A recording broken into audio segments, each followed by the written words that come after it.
Morning students, history chapter number 2 nationalism in India. इस chapter में हम लोग अब तक काफ़ी सारी चीज़ें डिस्कस कर चुके हैं। नॉन कोऑपरेशन मूवमेंट का अनफोल्ड चल रहा है, जैसे हमने पहले पढ़ा सिटीज़ में, टाउन्स में, और उसके बाद हमने पढ़ा कि विलेजेस में इसकी क्या स्थिति थी। आइए अब चलते हैं इंडिया के जो फॉरेस्टेड एरियाज़ थे उन एरियाज़ में चलते हैं जहाँ बहुत सारी ट्राइबल सोसाइटीज़ रहती थी।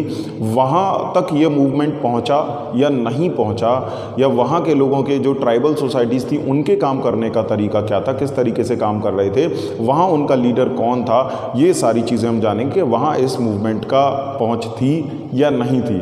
अगर इफ़ेक्ट था तो कितना था, या नहीं था तो क्यों नहीं था। इन सारी चीज़ों के बारे में हम बात करने वाले हैं अपने आज के इस लेक्चर में। ठीक है, तो देखिए ट्राइबल सोसाइटीज़ या ट्राइबल रिवोल्ट्स हम कह सकते हैं, या ट्राइबल स्ट्रगल्स कह सकते हैं।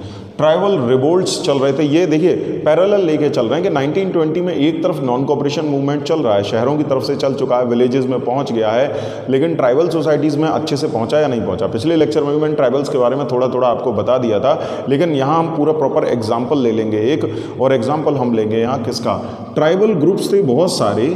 पहले ऐसे ही समझा देता हूँ, ट्राइबल ग्रुप्स थे बहुत सारे। हुआ ये था कि 1920 के दौरान ही, बल्कि 1920 से पहले ही ब्रिटिश गवर्नमेंट जो है वो एक फॉरेस्ट एक्ट लाई थी, फॉरेस्ट एक्ट लाई थी, जिसके अकॉर्डिंग भारत में जो भी जंगल थे, जो भी फॉरेस्ट थे, उनको अलग अलग कैटेगरी में बांट दिया। उसमें प्रोटेक्टेड फॉरेस्ट, रिजर्व फॉरेस्ट, इस तरीके से बांट दिया। जो प्रोटेक्टेड फॉरेस्ट थे, रिजर्व फॉरेस्ट थे, उन फॉरेस्ट से कोई भी फॉरेस्ट प्रोडक्ट लेना जो है वो प्रोहिबिटेड कर दिया, यानी जंगल। और जबकि ट्राइबल सोसाइटीज़ जो थी वो एक लंबे समय से, यानी अपने जन्म से, अपने पूर्वजों के समय से जंगल में ही रहती आ रही थी। जंगल को अपना घर मानते थे, ज़मीन को अपनी माता मानते थे, भगवान की तरह प्रकृति की, नेचर की पूजा करते थे, और इनकी लाइफ जो है वो पूरी तरह जो फॉरेस्ट प्रोडक्ट्स थे उन्हीं पर चलती थी, यानी जंगल से ही सारी चीज़ें कलेक्ट करना, जानवर पालना, और उन्हीं से इनकी सारी लाइफ चलती थी। फॉरेस्ट से जो प्रोडक्ट मिलते थे उनको बाहर जा कर के बेचना, उससे ही इनकी कमाई होती थी, उससे ही इनकी ये लाइफ जो है वो लीड होती थी, वो लाइफ इनकी ऐसे ही चलती थी। लेकिन जब अंग्रेज़ों ने क्या किया, अंग्रेज़ों ने फॉरेस्ट प्रोडक्ट वगैरह क्यों, फॉरेस्ट को रिज़र्व क्यों किया, उसके पीछे स्टोरी है कि इंडिया में जब ब्रिटिशर्स को लगा कि दोनों चीज़ें, एक तो इंडस्ट्रियल जो भी उनके प्रोडक्ट वगैरह बनते थे उनके फास्ट मूवमेंट के लिए, एक जगह से दूसरी जगह मूवमेंट को ले जाने के लिए, ट्रांसपोर्टेशन को बेहतर बनाने के लिए, और साथ में अगर रिवोल्ट वगैरह होता तो फोर्स को भी एक जगह से दूसरी जगह मूवमेंट के लिए मोबिलाइज करने के लिए उनको ज़रूरत थी एक बेहतर ट्रांसपोर्टेशन नेटवर्क की। उसके लिए भारत में उन्होंने बहुत तेज़ी से सड़कें बनाना, ठीक है, रोड्स बनाना, और साथ में रेलवे का जब एक्सपेंशन शुरू हुआ तो रेलवे में जो स्लीपर्स हैं उस समय लकड़ी के लगा करते थे, तो उन स्लीपर्स को बनाने के लिए जंगलों को काटना बहुत तेज़ी से शुरू कर दिया, और साथ में जंगलों में भी इंडस्ट्रीज़ वगैरह या ये रोड्स वगैरह ये सारी चीज़ें बनानी उन्होंने शुरू कर दी, इसलिए जंगलों को काटना आवश्यक था। अब जंगलों को जब वो काटने गए तो वहाँ उनका सामना हुआ किन से, इन ट्राइबल से। और ये जो ट्राइबल्स थे, ये जो आदिवासी जनजातियाँ जो बहुत लंबे समय से, सैकड़ों सालों से भारत के जंगलों में रहती आ रही थी, जिनको जंगल को वो अपना घर मानते थे, जब ब्रिटिशर्स ने कानून बना करके सारे जंगल जो है वो अपने अधिकार में ले लिए, सारे फॉरेस्ट, तो इन रिवोल्ट्स, ये जो ट्राइबल्स थे, आदिवासी जनजातियां थी, इनको पहली बात सिर्फ यही नहीं लगा क्या कि हमारी जो है, एक तो उनकी लाइवलीहुड छिन गई, क्योंकि ब्रिटिशर्स ने कहा कि जंगलों से आप लकड़ी या कोई भी चीज़ जंगलों से नहीं ले सकते, और इनफैक्ट जंगलों में आप रह भी नहीं सकते, आपको इन फॉरेस्ट से बाहर निकलना होगा। सोचिए, जिसकी सारी जनरेशन जंगल में निकली हो, उसके पूर्वज हमेशा से जंगलों में रहते आए हो, जंगल में ही जीवन यापन किया हो, वो बाहर निकल करके क्या काम करेगा, कैसे रहेगा। तो एक तो लाइवलीहुड छिन गई इन लोगों की, पहला रीज़न कि इनकी लाइवलीहुड छिन गई। दूसरा, जंगलों में जाना इनका प्रोहिबिटेड हो गया, तो इनको सिर्फ इस बात का ही नहीं थी, डिमांड सिर्फ इतनी नहीं थी कि हमारी लाइवलीहुड छिनी है, बल्कि स्ट्रगल का एक कारण और भी था। इनको लगता था कि हमारा बर्थ राइट है कि जंगल हमारे, हम हमेशा से रहे हैं, वो भी हमसे छीना जा रहा है, और इसके लिए हमें ब्रिटिशर्स से लड़ना ही होगा। और लड़ने के लिए ऐसे ही बहुत सारे क्या बने, ट्राइबल ग्रुप्स बने, और इन्होंने गुरिल्ला वॉरफेयर टैक्टिक्स अपनाई। तो ऐसा ही एक एरिया यहाँ पर लिया जा रहा है, आंध्र प्रदेश का जंगल, और आंध्र प्रदेश के इन जंगलों में, एक आंध्र प्रदेश में पहाड़ी एरिया गोडेम हिल्स, ठीक है, गोडेम हिल्स में जो ट्राइबल रेवोल्यूशनरीज थे, आदिवासी जनजाति के ग्रुप्स जो थे, जो अंग्रेज़ों के अगेंस्ट लड़ रहे थे, इनको लीड करने के लिए यहाँ एक लीडर था, अल्लूरी सीताराम राजू। क्या नाम था? अल्लूरी सीताराम राजू। आंध्र प्रदेश गुडेम हिल्स एरिया में लीडर थे, ट्राइबल को लीड करने के लिए अल्लूरी सीताराम राजू। ये वही अल्लूरी सीताराम राजू हैं जिनके ऊपर एस राजामौली इस समय फिल्म बना रहे हैं। एक फिल्म आने वाली है जल्दी ही, पैन इंडियन फिल्म RRR यानी RRR, जिसमें रामचरण तेजा रोल प्ले कर रहे हैं अल्लूरी सीताराम राजू का। आई होप आपने ट्रेलर देखा होगा, क्योंकि अभी लॉकडाउन के समय आपने मोबाइल का भरपूर प्रयोग किया है। तो जो डायरेक्टर हैं बाहुबली के एस राजामौली, तो वो एक और ग्रैंड फिल्म लेकर आ रहे हैं अल्लूरी सीताराम राजू। तो इन्हीं का कैरेक्टर जो है वो प्ले किया है वहाँ पर रामचरण तेजा ने। ठीक है, बता रहा हूँ जिससे आप थोड़ा फैमिलियर हो सकें, आप इजीली कनेक्ट हो जाएंगे। ठीक, तो अल्लूरी सीताराम राजू एक लीडर थे जिन्होंने लीड किया था किनको? इनको, ट्राइबल्स को। और ट्राइबल रिवोल्ट जो थे वास्तव में ये मिलिटेंट ग्रुप थे। मिलिटेंट का मतलब कि सशस्त्र विद्रोहकारी थे, यानी ये हथियारों का भरपूर प्रयोग करते थे अंग्रेजों के अगेंस्ट और गुरिल्ला वॉरफेयर अपनाते थे। गुरिल्ला वॉरफेयर वास्तव में भारत के अगर इतिहास में देखें तो उसको प्रयोग करने की शुरुआत जो है वो छत्रपति शिवाजी महाराज ने की थी मुगल्स के अगेंस्ट। यानी रात के अंधेरे में चुपचाप ग्रुप बना करके अचानक से हमला करना और शत्रु को परास्त कर देना। तो वही टैक्टिक्स अल्लूरी सीताराम राजू ने, जो फॉरेस्टेड एरिया थे वहाँ ब्रिटिशर्स के जो भी कॉन्वॉयज वगैरह जाते थे या जो भी ब्रिटिश ट्रूप्स होते थे उन पर हमला करके उनको मार देते थे। जो भी ट्राइबल रिवोल्ट से सिर्फ अपने अधिकारों के लिए अंग्रेज़ों से लड़ रहे थे। लीड कर रहे थे कौन? अल्लूरी सीताराम राजू।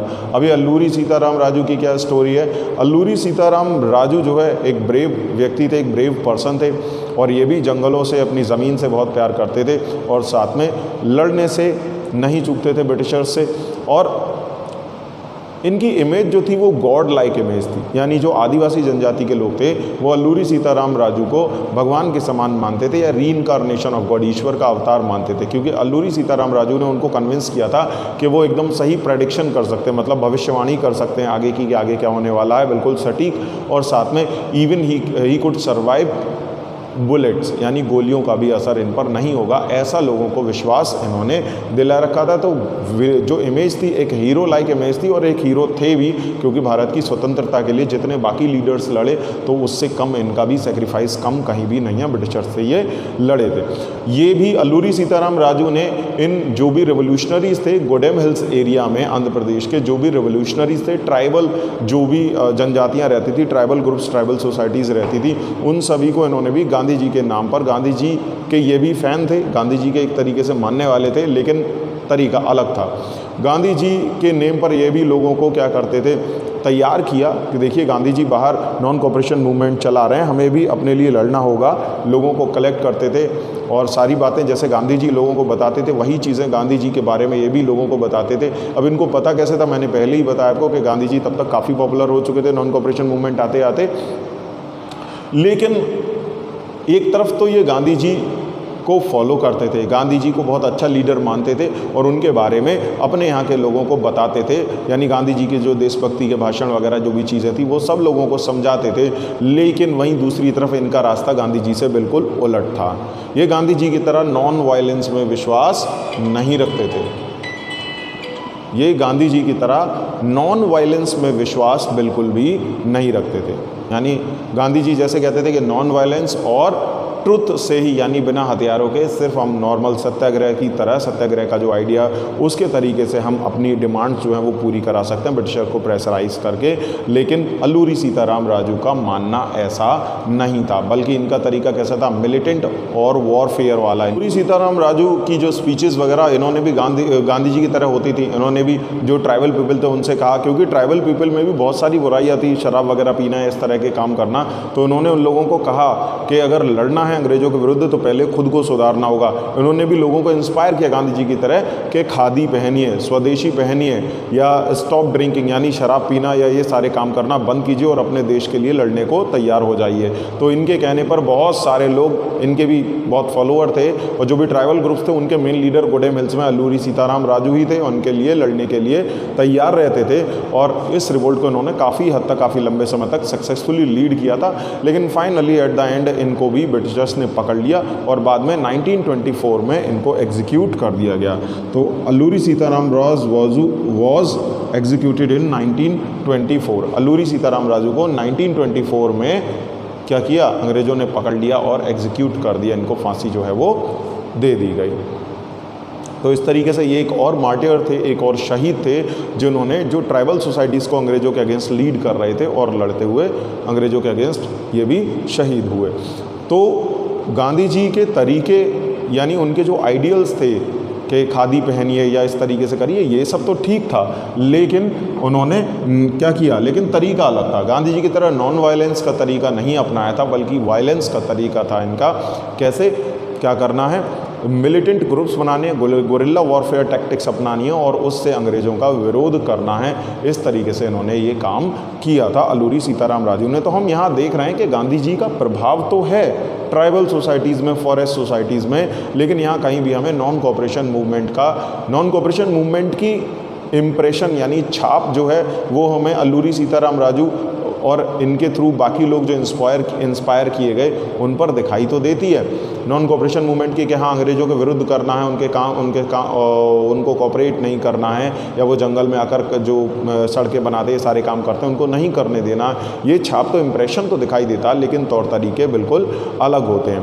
लड़ाई का यहाँ सारा जो ट्राइबल ग्रुप एक हुए थे, मैंने बताया कि फॉरेस्ट से उनको एविक्ट कर दिया गया, जंगलों से उनको निकाला जा रहा था, और साथ में उल्टा एक काम और किया जा रहा था कि जंगलों में जो रोड्स बनने थे, जो रेलवे ट्रैक्स बनने थे, उनके लिए उनको विदाउट पेमेंट उनसे काम करने पर मजबूर किया जा रहा था।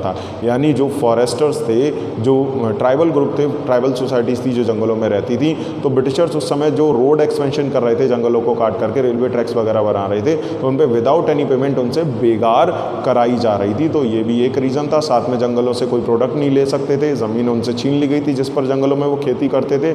तो यही सारे रीज़न थे ट्राइबल रिवोल्ट के, और जिसको लीड किया था अल्लूरी सीताराम राजू ने। बहुत थोड़ा सा यहाँ पर इम्पैक्ट हमें नॉन कोऑपरेशन मूवमेंट का देखने को मिलता है, लेकिन बाकी तरीके बिल्कुल गांधी जी के तरीके से बिल्कुल अलग थे। ठीक, तो ये रही बात ट्राइबल ग्रुप्स की।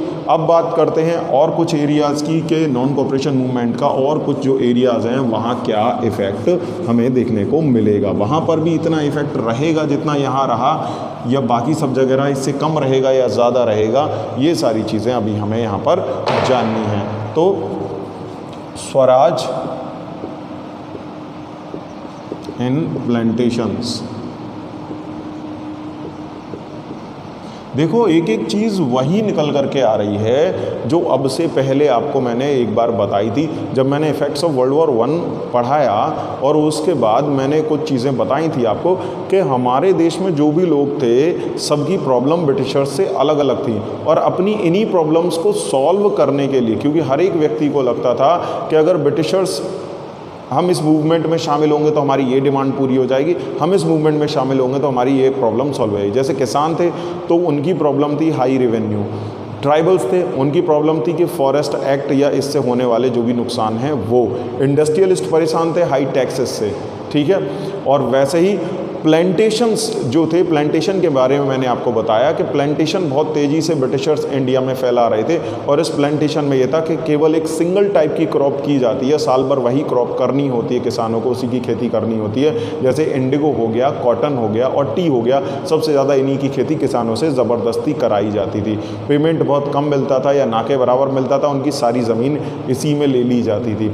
वो गेहूँ, दाल, चावल जैसी चीज़ें नहीं कर सकते थे, ठीक, तो वो भूखों मरने की नौबत आ गई। तो उन किसानों की प्रॉब्लम थी ये प्लांटेशन का सिस्टम जो है वो कंट्रोल्ड होना चाहिए, समाप्त होना चाहिए। तो वो इस मूवमेंट से क्यों जुड़ेंगे, नॉन कोऑपरेशन मूवमेंट से? इसलिए जुड़ेंगे क्योंकि उनको, उनका नोशन जो था आज़ादी का, उनके लिए स्वराज या आज़ादी का मतलब सिर्फ इतना ही है कि ये प्लांटेशन का जो झगड़ा है वो हमसे ज़बरदस्ती ना की जाए, तो इट मीन्स हम आज़ाद हैं। उन्हें ओवरऑल फ्रीडम से या स्वराज से अभी तक हम देख रहे हैं किसी को कोई लेना देना नहीं है। सबका स्वराज या सेल्फ रूल का मतलब, सबका नोशन हर एक व्यक्ति का भारत में उस समय अलग अलग था। किसानों का मतलब ये था कि किसानों के लिए स्वराज का मतलब था कि हमारा रेवेन्यू कम हो जाए, बेगार ख़त्म हो जाए, और ये लैंडलॉर्ड का जो सिस्टम है ये सुधर जाए, है ना, जो ऑपरेसिव लैंडलॉर्ड है इनको हटा दिया जाए। ऐसे ही इंडस्ट्रियलिस्ट के लिए स्वराज का नोशन या उनका मतलब सिर्फ इतना सा था कि ये टैक्सेस वगैरह कम हो, हमें व्यापार करने की प्रॉपर आज़ादी मिल जाए, ठीक। ट्राइबल सोसाइटीज़ के लिए स्वराज का मतलब इतना था कि जंगलों पे हमारा जंगल हमारे घर हैं, जल जंगल ज़मीन इन पर हमारा अधिकार होना चाहिए, हमें इनसे डिप्राइव ना किया जाए, फॉरेस्ट से इनको बाहर ना निकाला जाए। तो वो उनके लिए स्वराज का मतलब था, यानी ओवरऑल पूरी आज़ादी से किसी का कोई लेना देना फ़िलहाल नहीं था। और इन्हीं सारी चीज़ों के लिए ये सारे लोग एक एक करके नॉन कोऑपरेशन मूवमेंट से अटैच हो रहे थे। इनको लगता था कि वही गांधी जी बहुत बड़े लीडर हैं, लगता नहीं था, गांधी जी लीडर थे भी बहुत बड़े। तो उन्हें लगा कि यार गांधी जी लीड कर रहे हैं, तो ये वास्तव में ही उनकी बात पर विश्वास करते थे कि अगर हम ये मूवमेंट करेंगे और सक्सेसफुल हुआ, गांधी जी लीड कर रहे हैं, क्योंकि चंपारण वगैरह का एग्जाम्पल वो देख चुके थे, सक्सेस मिली थी, तो हमारी प्रॉब्लम भी उसी तरीके से सॉल्व हो जाएंगी जैसे चंपारण या खेड़ा के किसानों की हुई हैं। ठीक, तो ऐसे ही हमने किसानों के बारे में पढ़ा और ट्राइबल रिवोल्ट्स के बारे में पढ़ा। अब अगली चीज़ हम देखने जा रहे हैं किसकी, स्वराज इन प्लांटेशन। जो प्लांटेशन वर्कर थे, प्लांटेशन में एक समस्या और थी कि क्या करते थे जो ब्रिटिशर्स थे, उन्होंने किसानों की ज़मीनें, बहुत बड़ी ज़मीनों के पीसेस जो लैंड एरियाज हैं, वो लिए बहुत बड़े बड़े एग्रीकल्चरल फॉर्म्स बना दिए और उन पर विदेशी कंपनी का कोई व्यक्ति ला करके बैठा दिया। उसको जिम्मेदारी दी इस एग्रीकल्चरल फार्म पर तुम इंडिगो की प्लांटेशन करवाओ, कॉटन की प्लांटेशन करवाओ या टी प्लांटेशन करवाओ।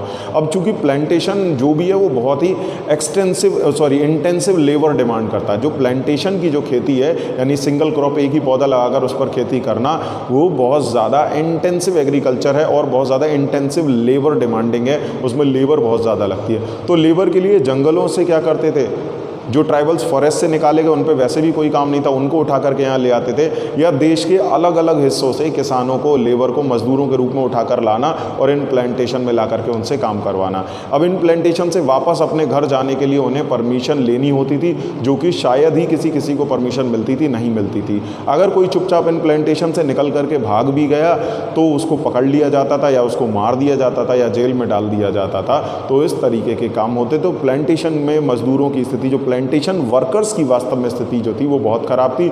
उनके लिए स्वराज का मतलब इतना ही था कि उन्हें टाइम पर घर जाने को मिल जाए, प्लांटेशन पे काम करने के लिए अच्छी मजदूरी मिल जाए, उनके लिए स्वराज का मतलब इतना था। तो आप खुद ही अंदाज़ा लगा सकते हैं कि प्लांटेशन वर्कर्स जो हैं वो नॉन कोऑपरेशन मूवमेंट से क्यों जुड़े होंगे। सिर्फ इसीलिए जुड़े ताकि उनकी ये वाली जो प्रॉब्लम है वो सॉल्व हो जाए। वो नॉन कोऑपरेशन मूवमेंट के बारे में जब प्लांटेशन तक खबर पहुंची कि गांधी जी कोई ऐसा मूवमेंट चला रहे हैं अंग्रेजों के विरुद्ध, नॉन कोऑपरेशन मूवमेंट का, तो प्लांटेशन वर्कर्स ने भी क्या किया, प्लांटेशन वर्कर्स ने भी सोचा कि हमें भी अंग्रेजों के अगेंस्ट अब जो है वो अपनी फाइट तेज़ करनी होगी, हमें भी अंग्रेजों के अगेंस्ट लड़ना होगा। अगर हम इस समय लड़ेंगे तो हमें फ़ायदा ये होगा कि हमारा जो काम है वो आसान हो जाएगा और हमारी प्रॉब्लम भी सॉल्व हो जाएंगी। प्लांटेशन वर्कर्स की यही समस्या थी। तो प्लांटेशन वर्कर्स के बारे में हम डिटेल में बात करते हैं। तो प्लांटेशन वर्कर्स की जो सबसे ज़्यादा स्थिति खराब थी और सबसे इंटेंसिव जो प्लांटेशन होता था वो होता था कहाँ, आसाम में। कहाँ होता था, आसाम में। टी प्लांटेशन यहाँ पर होता था, ठीक है। यहाँ पर चाय की खेती होती थी, टी प्लांटेशन होता था।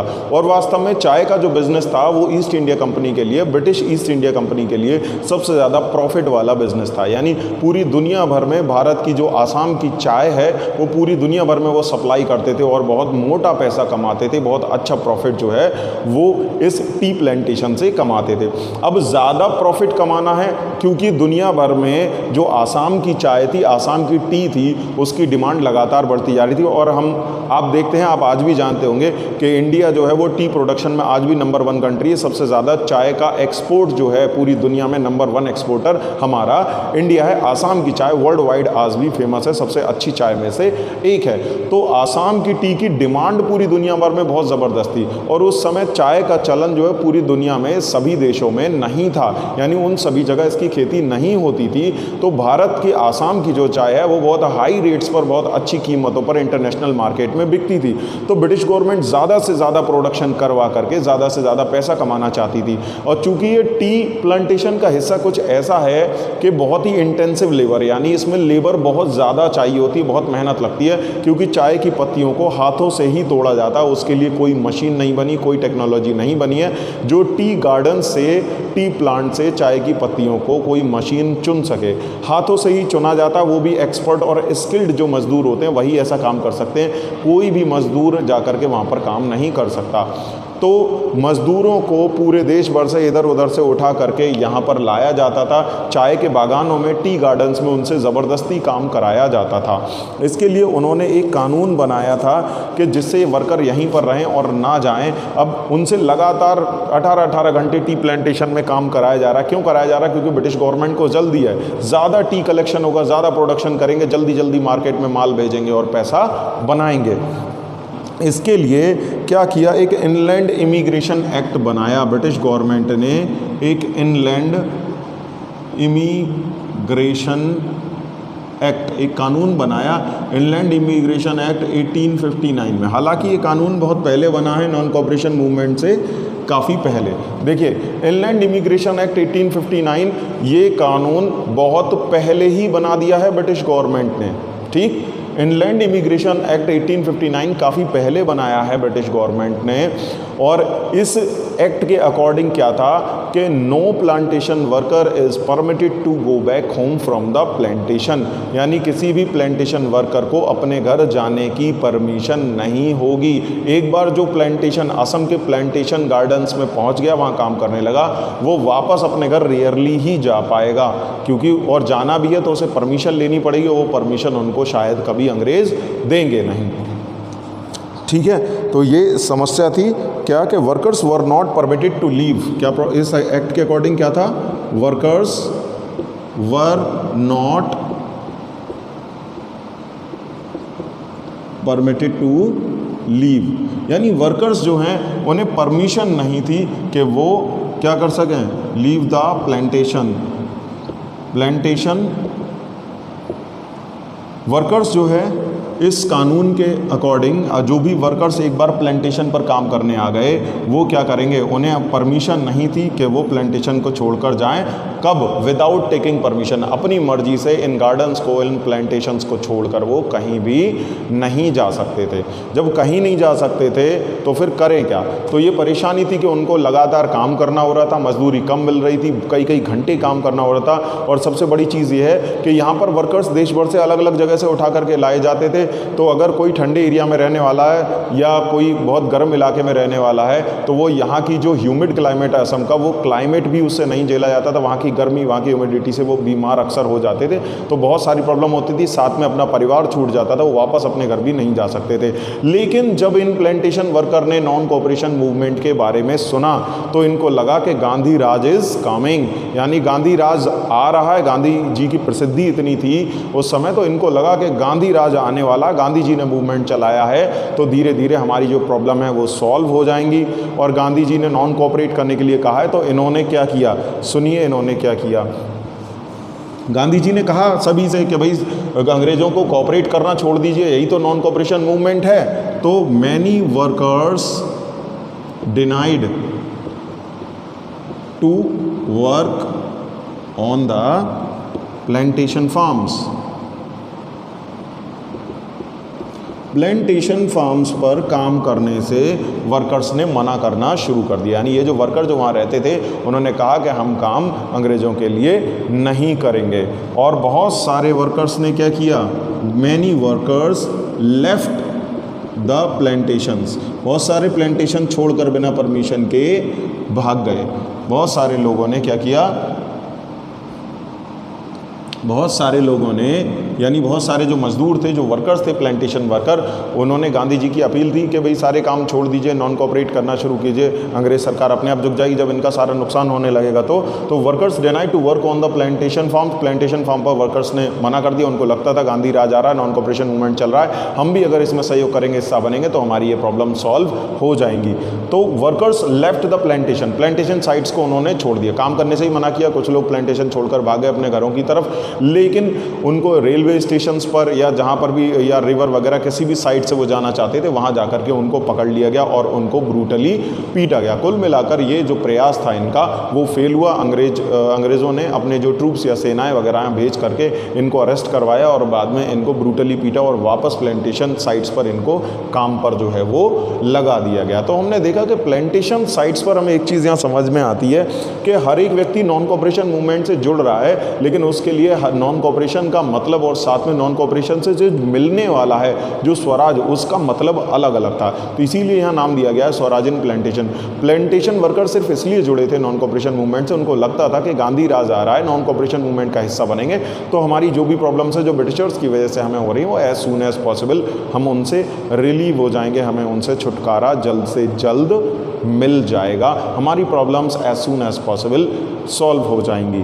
लेकिन ऐसा यहाँ पर होते हमें दिखाई नहीं। दूसरी चीज़ ये भी यहाँ पर समझने वाली है कि मैं बता रहा हूँ बार बार कि तो हमने देखा कि सबसे बड़ी कमी यहाँ देखिए, इन सारे मूवमेंट से ट्राइबल्स हों या पीजेंट्स हों, ठीक है, या फिर प्लांटेशन वर्कर हो, इन सबको नॉन कॉपरेशन से जोड़ने का जो काम है वो कहीं ना कहीं कांग्रेस ने किया। कांग्रेस लीडर्स के थ्रू ही ये लोग जुड़े थे किससे, नॉन कॉपरेशन मूवमेंट से। लेकिन कांग्रेस ने कभी भी स्वराज का जो मतलब है, जो मीनिंग है, वो कभी भी इन लोगों को क्लियर नहीं किया। वास्तव में नॉन कॉपरेशन मूवमेंट का सही एम क्या है, उद्देश्य क्या है, या स्वराज का मतलब क्या है, वो कभी भी इनको, ना प्लांटेशन वर्कर को, ना ट्राइबल्स को, ना किसानों को, किसी को भी क्लियर कट कभी भी नहीं बताया गया, ना समझाया गया। इसीलिए इन सब के लिए स्वराज का मतलब अलग अलग था, इसीलिए सारे लोग अपने अपने तरीके से लड़ रहे थे और शायद ये फेलियर की एक वजह थी। हालांकि सारे एक्शंस गांधी जी के नाम पर ही होते थे, लेकिन फिर भी जो कॉन्सेप्ट था स्वराज का वो किसी को भी क्लियर नहीं था। स्वराज के लिए सबका कॉन्सेप्ट, सबका मतलब अलग अलग था। हर व्यक्ति अपने अपने तरीकों से स्वराज का मतलब निकाल रहा था। जैसे मैंने पहले भी बताया, इंडस्ट्रियलिस्ट के लिए स्वराज का मतलब था कि व्यापार करने की आज़ादी मिले, यही हमारा शासन है, बाकी ब्रिटिशर्स कुछ करते रहे, मैं कोई लेना देना नहीं है। किसानों के लिए था कि ज़मीनें वापस मिल जाएं, रेवेन्यू कम हो जाए, वही उनके लिए स्वराज है। प्लांटेशन वर्कर्स के लिए सिर्फ इतना था कि टाइम पे उनको घर जाने के लिए मिल जाए, अच्छी मजदूरी मिल जाए, यही उनके लिए स्वराज है। ये सारी चीज़ें क्यों थी? क्योंकि कांग्रेस की जो लीडरशिप टीम थी उसने कभी भी इन सभी लोगों के लिए स्वराज का कॉन्सेप्ट क्लियर ही नहीं था कि करना क्या है सही तरीके। बस ये था कि गांधी जी के नाम पर सारे एक्शन, सारे एस्पिरेशंस हो रहे थे उनकी पॉपुलैरिटी की वजह से, उनकी लीडरशिप की वजह से।